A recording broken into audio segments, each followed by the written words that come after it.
हाय दोस्तों, मैं Krishna Chausa SET DSSB नई दिल्ली से। दोस्तों, जैसा कि मैं आपको पहले बताया था, मैं आपके लिए एक बेहतरीन वीडियो और बेहतरीन प्रश्न के साथ मैं आपके सामने एक बार फिर हाजिर हूँ और आपके लिए एक अच्छे कंटेंट के हिसाब से मैं आपको प्रश्न दे रहा हूँ। दोस्तों, आई होप कि आप तैयारी अच्छे से कर रहे होंगे और आपको पहले जैसा आपको प्रश्न को पढ़ना है, ऑप्शन को पढ़ना है और अपनी ऑप्शन को चूज करना है ताकि आपको अपनी क्षमताओं का पता चल सके, आप अपनी आकलन कर सकें कि आप कितने प्रश्न को सॉल्व कर पा रहे हैं।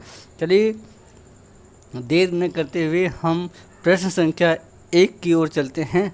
दोस्तों, इसमें कह रहा है कि कोई बच्चा अपने द्वारा निश्चित की गई सर्वोत्तम विधि का प्रयोग करता है। आप इसमें 4 ऑप्शन हैं, इसमें से आपको बताना है कौन सा उत्तर सही होगा। तो आई होप कि आप प्रश्न के उत्तर को चूज कर चुके होंगे और आप कमेंट बॉक्स में दोस्तों इसको आप बता सकते हैं कि आप कितने प्रश्न का आंसर दे पा रहे हैं। ऐसा मुझे कमेंट करना। यदि आपको आ रहा तो इसका आंसर मुझे कमेंट बॉक्स में ज़रूर देना। आई होप कि आप ऑप्शन दे चुके होंगे। तो चलिए देर नहीं करते हुए हम इसके ऑप्शन देखते हैं। इसमें कह रहा कि ऑप्शन ए है समस्या समाधान के लिए, स्कूल छोड़कर भाग जाने के लिए, और सी है एक पक्षीय चिंतन के लिए, ये सभी। यानी दोस्तों इसका उत्तर पहला होगा। क्या होगा? ए, यानी समस्या समाधान के लिए। ठीक है दोस्तों, आई होप कि आप इसका उत्तर पहले से दे चुके होंगे। ठीक है दोस्तों, चलिए देखते हैं हम इसका उत्तर क्या होता है। पहला। चलिए अब देर न करते हुए हम चलते हैं अगले प्रश्न की ओर और अगला प्रश्न है आपके सामने प्रश्न संख्या 2। इसमें कह रहा है कि निम्नलिखित में से कौन सा कथन शिक्षण के बारे में सत्य नहीं है। यानी दोस्तों मुझे क्या बताना है, और प्रश्न में कभी भी यदि आपके सामने नहीं वाला ऑप्शन आता है तो इसको आप ध्यान से देखोगे। यानी दोस्तों इसको यदि आप ध्यान से नहीं देखोगे तो आप प्रश्न का जवाब नहीं दे पाओगे।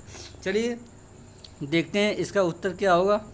तो इसका पहला ऑप्शन है शिक्षण में सुधार किया जा सकता है, शिक्षण औपचारिक और अनौपचारिक है, और सी है आपका अध्यापन विज्ञापन भी है और कला भी है, शिक्षण अनुदेशन है। मतलब यानी इसका उत्तर क्या होगा? डी होगा। आई होप कि आपको इसका उत्तर समझ में आ रहा होगा। ठीक है दोस्तों, इसका उत्तर क्या है? डी है। चलिए देर न करते हुए हम अगले प्रश्न की ओर चलते हैं और प्रश्न संख्या 3 में देखते हैं क्या कहता है। प्रश्न संख्या 3 आपके सामने हाजिर है। तो प्रश्न संख्या 3 में कह रहा है किसी भी कठिन लक्ष्य को प्राप्त करने के लिए यह आवश्यक है कि बालक डैश डैश, यानी इसके बाद आपको उत्तर बताना है। तो ऑप्शन ए है तन और मन से स्वस्थ हो। देखो दोस्तों, पहले इसका प्रश्न ध्यान से पढ़ना, आप इसका उत्तर तुरंत दे पाओगे।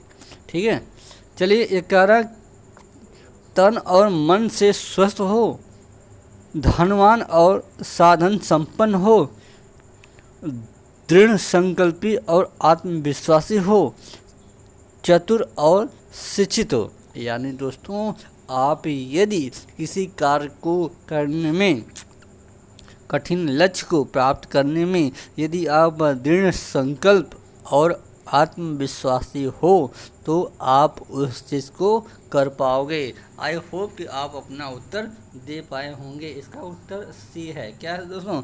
सी। ठीक है, दृढ़ संकल्पी और आत्मविश्वासी व्यक्ति होता है तो वे अपने कठिन लक्ष्य को प्राप्त कर लेता है। चलिए हम देर न करते हुए अगले प्रश्न की ओर चलते हैं। अब प्रश्न संख्या आपके सामने 4 है। ये कह रहा है दोस्तों कि एक अच्छा अध्यापक विद्यार्थियों के मध्य बढ़ावा देता है। देखो एक अच्छा जो अध्यापक होता है विद्यार्थियों के मध्य किस चीज़ की बढ़ावा देता है, कैसे बढ़ावा देता है और क्यों देता है, यह यदि आपको पता है तो आप इसका उत्तर दे देंगे। तो चलिए इसका ऑप्शन देखते हैं, क्या कर रहा है ऑप्शन में, कह रहा है कि ए, ऑप्शन ए है प्रतियोगिता का भावना हो, यानी ये कह रहा है कि प्रतियोगिता की भावना को अच्छा बढ़ावा देता है। अच्छा ठीक है। सहयोग की भावना को बढ़ावा देता है। प्रतिद्वंदिता की भावना को बढ़ावा देता है। तटस्थता की भावना को बढ़ावा देता है। यानी दोस्तों देखो, अगर हम यदि अध्यापक के रूप में विद्यार्थी के मध्य यदि हम बढ़ावा देना चाहें तो सहयोग की भावना को यदि हम बढ़ावा देते हैं तो वो सबसे कारगर सिद्ध होता है। यानी दोस्तों इसका उत्तर आपके सामने बी है। क्या है? बी है। ठीक है दोस्तों, चलिए देर न करते हुए हम अगले प्रश्न की ओर चलते हैं, देखते हैं अगला प्रश्न क्या पूछ रहा है। अगला प्रश्न आपके सामने आ गया और इसमें क्या रहा है, प्रश्न संख्या 5, करेक्ट निम्नलिखित में से कौन औपचारिक आकलन नहीं है। क्या कह रहा कि अनौपचारिक आकलन नहीं है। दोस्तों देखो मैं पहले भी बता दिया हूँ, यदि आपके सामने नहीं वाला प्रश्न आता है तो आप इसको पहले क्लियर कर लेंगे, नहीं वाला, ठीक है।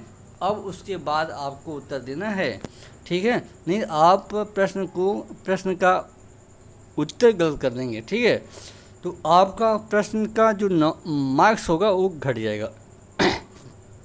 चलिए देखते हैं इसका ऑप्शन क्या है।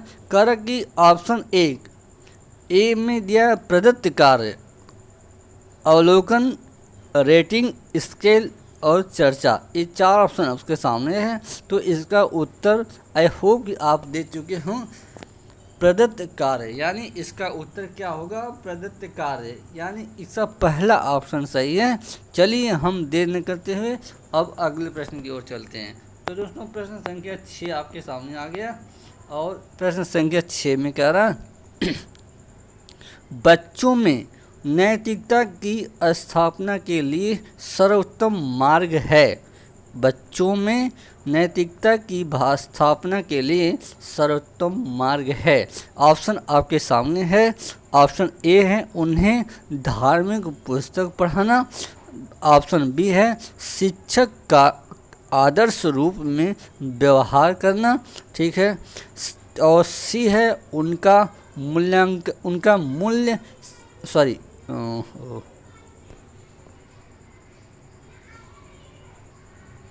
ठीक है दोस्तों, चलिए हम इस ठीक है दोस्तों, तो इसका ऑप्शन आपके सामने है उन्हें धार्मिक, मतलब इसका उत्तर आपको देना है। उत्तर तो मैं आपको तो पढ़ के सुनाई दिया हूँ, तो चलिए इसका हमें उत्तर बताइएगा, इसका उत्तर क्या होगा, कौन बताएगा। यानी दोस्तों इसका उत्तर, चलिए इसको आप कमेंट बॉक्स में मुझे करके बताइएगा, आपके ऊपर मैं छोड़ता हूँ, ठीक है। चलिए हम अगले प्रश्न की ओर चलते हैं। प्रश्न संख्या 7, प्रश्न संख्या 7 आपके सामने है और 6 का उत्तर आपको देना है। देखते हैं कमेंट बॉक्स में कौन कौन से लोग उत्तर दे सकते हैं, ठीक है। चलिए प्रश्न संख्या 7 कह रहा है कि बालकों में समस्या समाधान की समझ को विकसित करने के लिए निम्नलिखित में से कौन सी विधि अपनाई जानी चाहिए। आप देखो दोस्तों, इसमें विधि अपनाने की बात कर रहा है, हमें उसके बारे में बताना है, ठीक है दोस्तों। क्या बताना है, जो हम विधि अपनाते हैं, कह रहा कि प्रयास एवं त्रुटि और वैज्ञानिक विधि, सूझ विधि, ये सभी, यानी इसका दोस्तों इसका उत्तर आई होप कि आप दे चुके होंगे।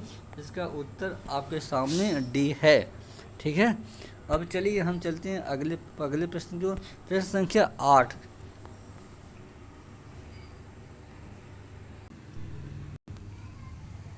चलिए दोस्तों हम देखते हैं अगला प्रश्न संख्या अब है आपके सामने 8।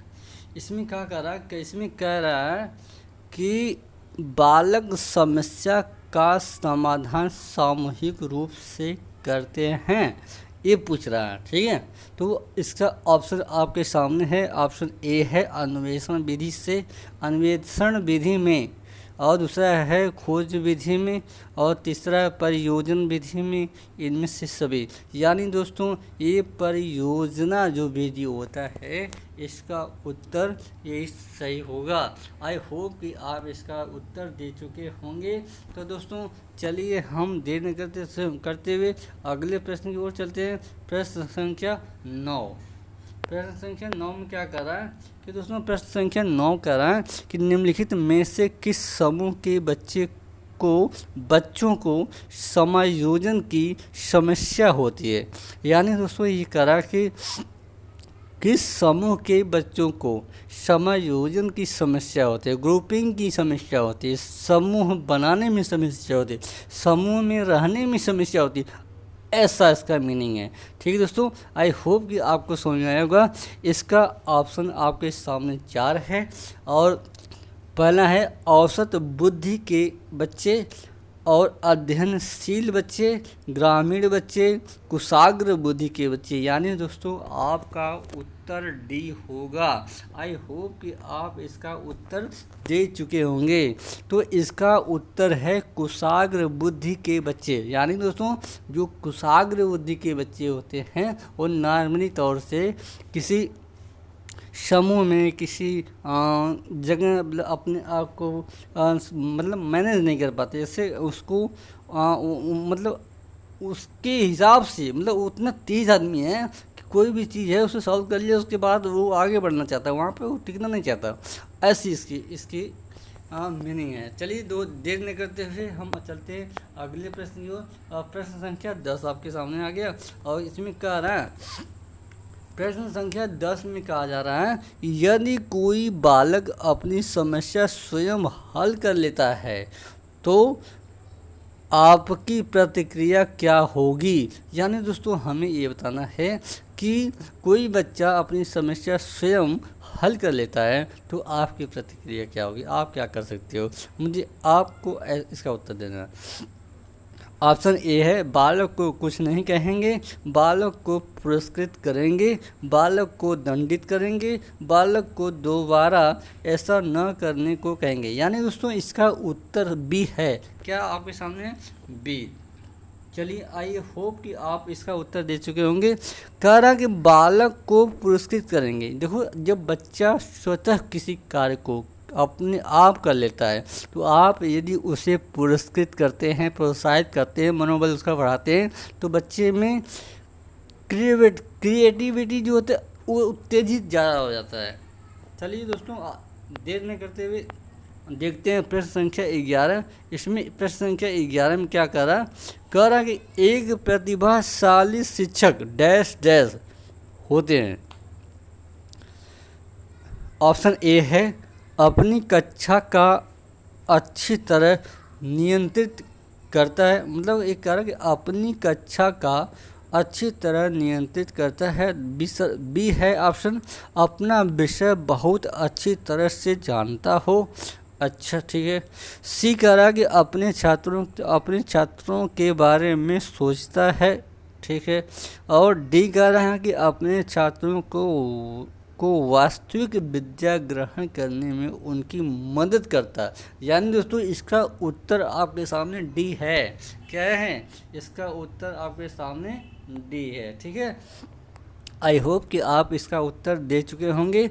एक कह रहा कि अपने छात्रों को, मतलब एक प्रभावकारी जो शिक्षक होता है, जिस शिक्षक का बच्चों के ऊपर प्रभाव पड़ता है, यानी ऐसा शिक्षक जो समाज में या क्लास में रहकर यदि कोई अपनी बात रखता है बच्चों के हित में या समाज के हित में तो वह एक्सेप्टेबल होता है, मतलब एक्सेप्ट किया जाता है, उसे माना जाता है।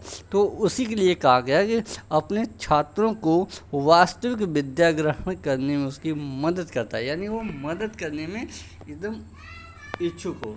चलिए देर नहीं करते हुए हम अगले प्रश्न की ओर चलते हैं। प्रश्न संख्या 12 आपके सामने है। प्रश्न संख्या 12 में कह रहा निम्नलिखित में कौन सी बहुविकलांगता है। यानी दोस्तों इसमें हमें बहुविकलांगता के बारे में बताना है। बहुविकलांगता के अंतर्गत क्या आता है, कौन सा ऑप्शन राइट है उसे आपको बताना है। ये कह रहा है ऑटिज्म स्पेक्ट्रम डिसऑर्डर, और बी कह रहा है कि अधिगम अक्षमता, और सी कह रहा है बधिरांधता, और डी कह रहा है शारीरिक विकलांगता। यानी दोस्तों देखो इसमें बधिरांधता, बधिर हो और अंधापन भी हो, मतलब इसे हम कहते हैं बधिरांधता। यानी यही है आपका बहुविकलांगता। ठीक है दोस्तों, बधिरांधता। तो ऑप्शन आपके सामने इसका सी होगा। चलिए देर न करते हुए हम अगले प्रश्न की ओर चलते हैं। प्रश्न संख्या 13 आपके सामने है, और इसमें क्या करा, इसमें कहा जा रहा है जब बच्चा श्रवण परीक्षण करते समय रिस्पॉन्स देता है, मतलब कि जब हम किसी बच्चे का जब श्रवण जो कान की जब हम परीक्षण करते हैं, यदि बच्चा रिस्पॉन्स देता है तब वह कौन सा परीक्षण कहलाता है। तो ये 4 ऑप्शन आपके सामने है। पहला ऑप्शन है वस्तुनिष्ठ परीक्षण, दूसरा कहा जाता है कि प्रक्षेपीय परीक्षण, तीसरा सी है व्यक्तिनिष्ठ परीक्षण, और डी है आपका सकारात्मक परीक्षण। यानी दोस्तों इसका उत्तर आपको देना है। तो बताइए इसका कौन सा उत्तर सही होगा। तो ये है आपका, यानी आई होप कि आप इसका उत्तर दे चुके होंगे। इसका उत्तर सी है। ठीक है दोस्तों, इसका उत्तर आपके सामने सी है, व्यक्तिनिष्ठ परीक्षण, यही इसका उत्तर सही है। चलिए देर न करते हुए हम अगले प्रश्न को चलते हैं और देखते हैं प्रश्न संख्या 14। यानी एक कह रहा पाठ पढ़ने से पहले उसे पढ़ाना कहा जाता है, या तो इसको ऐसे कह सकते हो पढ़ाने से पहले पढ़ना क्या कहलाता है। ठीक है, पाठ योजना, क्या इसे हम क्या कहते हैं, पाठ योजना कहते हैं दोस्तों। ठीक है, आई होप कि आपको इसका उत्तर पहले से ज्ञान तो होगा। चलिए हम देर न करते हुए अब अगले प्रश्न की ओर चलते हैं। प्रश्न संख्या 15 आपके सामने है।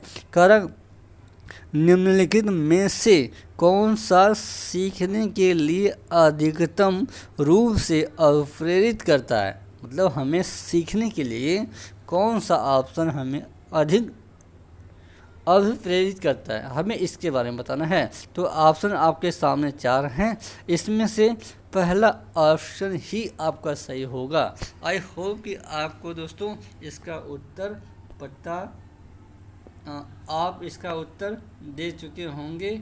चलिए देर न करते हम अगले प्रश्न को चलते हैं, और इसमें कह रहा है कि बहुत सरल या कठिन लक्षण का चयन करने की प्रवृत्ति, देखो ये इसका उत्तर है। ठीक है दोस्तों, अब चलिए हम अगले प्रश्न को चलते हैं। प्रश्न संख्या 16, प्रश्न संख्या 16 का रहा समाज में सभी वर्ग के विद्यार्थियों के लिए शैक्षणिक संस्थान में कौन सा वातावरण वास्तविक रूप को धारण किए हुए हैं, वास्तविक रूप को धारण किए हुए हैं, यही इसका ऑप्शन आपके सामने है। बाधा मुक्त वातावरण, न्यूनतम बाधित वातावरण, सामाजिक वातावरण, घर जैसा वातावरण, ये इसका ऑप्शन है। तो बताइए इसका उत्तर क्या होगा। आई होप कि आप इसका उत्तर दे चुके होंगे। तो दोस्तों इसका उत्तर आपके सामने भी है, न्यूनतम बाधित बालक। ऐसे बालक न्यूनतम बाधित, मतलब यानी कम, इनके अंदर कम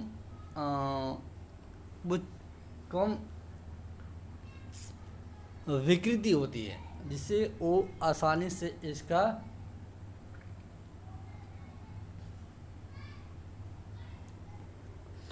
चलिए दोस्तों अगले प्रश्न को चलते हैं, और प्रश्न संख्या यहाँ पे आ गया 17। ये कर चिंतन के कौन कौन से प्रकार हैं। देखो दोस्तों, जो हम थिंकिंग करते हैं, किसी चीज़ के बारे में सोचते हैं, समझते हैं, समझने के प्रयास करते हैं, उसी के बारे में पूछ रहा है। चिंतन के कौन कौन से प्रकार हैं। इसके पहला ऑप्शन है प्रत्यक्षात्मक चिंतन और प्रत्ययात्मक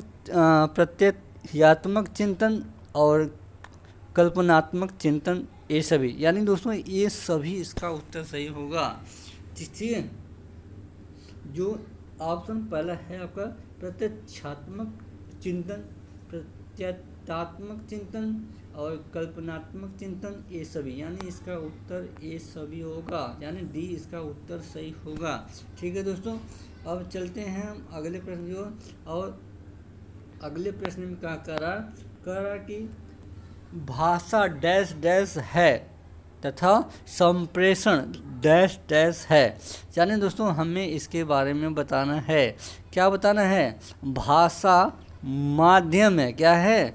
भाषा एक माध्यम होता है, संप्रेषण प्रतिक्रिया होती है। क्या प्रक्रिया होती है? क्या होती है? संप्रेषण प्रक्रिया होती है। यानी हमारा उत्तर इसका बी हो जाएगा। क्या हो जाएगा? इसका उत्तर ये हो गया। ठीक है दोस्तों, देखो मैंने क्या कहा कि भाषा है। भाषा क्या? भाषा एक माध्यम है। किसी कम्युनिकेशन को हमें कंप्लीट करने के लिए हमें एक माध्यम की ज़रूरत होती है। तो वो हो गया हमारा क्या है? कम्युनिकेशन। तो कम्युनिकेशन के मतलब यानी भाषा माध्यम है और तथा संप्रेषण प्रक्रिया है। चलिए दोस्तों, हम अगले प्रश्न की ओर चलते हैं और देखते हैं अगले प्रश्न में क्या पूछ रहा है। इसमें प्रश्न संख्या 19 है। प्रश्न संख्या 19 में कह रहा है कि किसी समस्या के समाधान हेतु आवश्यक तत्व है। यानी किसी समस्या के समाधान हेतु आवश्यक तत्व क्या है? जानकारी, तर्क, आक्रोश, भय, इसमें से कौन सा है? तो इसको आपको बताना है दोस्तों। ठीक है, तो चलिए आप बताइए इसका उत्तर क्या होगा? यानी तर्क। हम जब किसी भी चीज़ का तर्क के माध्यम से उत्तर देते हैं तो वो ज़्यादा बेहतरीन होता है। यानी हम समाधान हेतु आवश्यक तत्व क्या है? तर्क। तर्क करके, चिंतन करके, समझने का प्रयास करके हम किसी समस्या का समाधान कर लेते हैं। यानी इसका उत्तर आपका बी होगा। ठीक है, अब चलिए हम चलते हैं प्रश्न संख्या 20 की ओर। प्रश्न संख्या 20 में क्या कर रहा है? एक नया शिक्षक जब शुरुआत करेगा वह पहले डैश डैश करेगा। क्या करेगा? एक नया शिक्षक है, जो मैं इसको सिंपली बता रहा हूँ। ये कह रहा है कि एक नया शिक्षक है जो शुरुआत, कहाँ गया? ठीक है, ये कह रहा है कि एक नया शिक्षक है जब शुरुआत करेगा वह डैश डैश करेगा। तो इसको बताना है। कक्षा में अनुशासन लागू करेगा, छात्रों के साथ घनिष्ठता स्थापित करेगा, छात्रों को अपनी योग्यता के बारे में बताएगा, जितना जल्दी संभव हो अध्याय पढ़ाना प्रारंभ करेगा। तो दोस्तों आई होप कि आप इसका उत्तर दे चुके होंगे। बहुत सरल है दोस्तों, ये इसका उत्तर आपके सामने वी है। क्या है? इसका उत्तर आपके सामने भी है। छात्रों के साथ घनिष्ठता स्थापित करेगा। जब कोई नया शिक्षक होता है तो वो पहले अपने विद्यार्थियों के साथ थोड़ा इंटरेक्शन करता है, थोड़ा घनिष्ठता करता है, तब वो बच्चों को कंट्रोल कर पाता है और अच्छे से पढ़ा सकता है। चलिए हम देर न करते हुए प्रश्न संख्या 21 की ओर चलते हैं। कह किसने ऑडियोमीटर को सुनने की उत्सुकता को मापने की एक उपकरण के रूप में पेश किया है या किया था? ठीक है, चलिए देखते हैं। आर्थर हार्डमैन पहला हो गया, दूसरा आपका कार्ल सीहोर और तीसरा आपका है ग्राहम बेल और डी है आपका सोहमर और फिन मेसर। इसमें से दोस्तों ऑप्शन क्या है आपको बताना है। कौन बताएगा? तो दोस्तों इसमें क्या पूछा था, इसमें ऑडियोमीटर से संबंधित प्रश्न है। इसका उत्तर आपके सामने बी सही होगा, कार्ल सिहोर, यही इसका उत्तर होगा। ठीक है दोस्तों, आई होप कि आपको प्रश्न समझ आ रहा होगा, उत्तर समझ आ रहा होगा और मेरी बातें समझ में आ रही होगी और आप अपने ऑप्शन का मिलान कर रहे होंगे। चलिए दोस्तों देखते हैं अब एक प्रश्न संख्या 22 में क्या कह रहा है। प्रश्न संख्या 22 में कह रहा कि किसी बालक की क्या कह रहा किसी बालक की समस्याओं के विषय में पता लगाने के लिए कम उपयोगी मनोवैज्ञानिक विधि है। मतलब इसमें से कौन सी विधि कम उपयोगी है। ठीक है, उसके बारे में बताना है। प्रयोगात्मक विधि, जब हम किसी चीज़ का प्रयोग करके उसका पता करते हैं, ठीक है, तो वो चीज़ बहुत आसानी से पता चल जाता है। परीक्षण करके नहीं, निरीक्षण करके, हाँ निरीक्षण करके कर सकते हैं। वैयक्तिक इतिहास विधि द्वारा, हाँ ये कर सकते हैं, लेकिन परीक्षण विधि इसमें नहीं है। ठीक है दोस्तों, चलिए इसका आपके सामने वी ऑप्शन गलत है। ठीक है, ये नहीं है। चलिए अब अगले प्रश्न को चलते हैं। प्रश्न संख्या 23 किसी बच्चे के चिंतन में आयु के पढ़ने, सॉरी इसमें बढ़ने होना चाहिए। ठीक है दोस्तों, ये कह रहा है किसी बच्चे के चिंतन में, अब हम आपको यहाँ पर लिख के दिखा देते हैं, बढ़ने होना चाहिए। किसी बच्चे के चिंतन में आयु के बढ़ने के साथ साथ किसकी प्रधानता बढ़ती है। ठीक है, किसकी प्रधानता बढ़ती है, हमें उसके बारे में बताना है।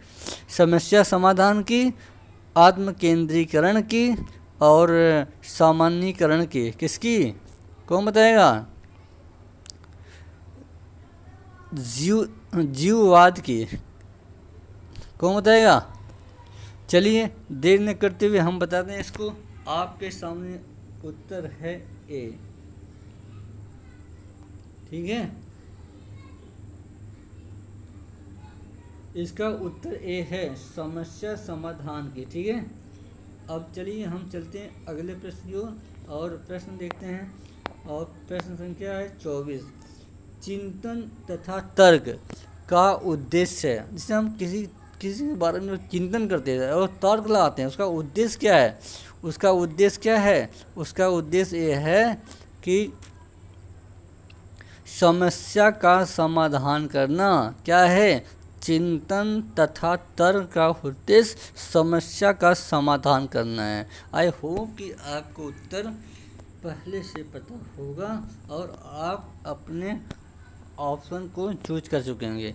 चलिए दोस्तों देर न करते हुए हम अगले प्रश्न की ओर चलते हैं और देखते हैं अगला प्रश्न क्या कर रहा। प्रश्न संख्या 25 दोस्तों 25 में क्या कह रहा कि यह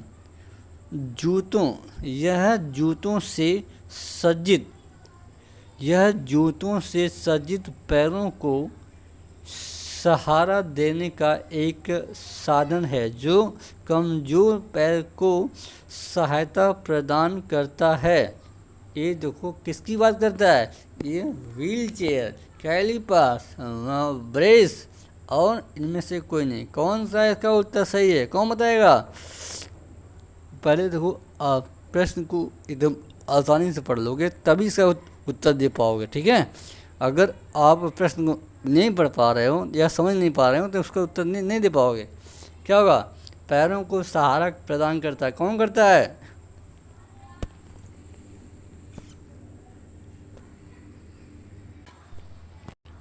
तो दोस्तों इसका उत्तर क्या होगा? कौन बताएगा?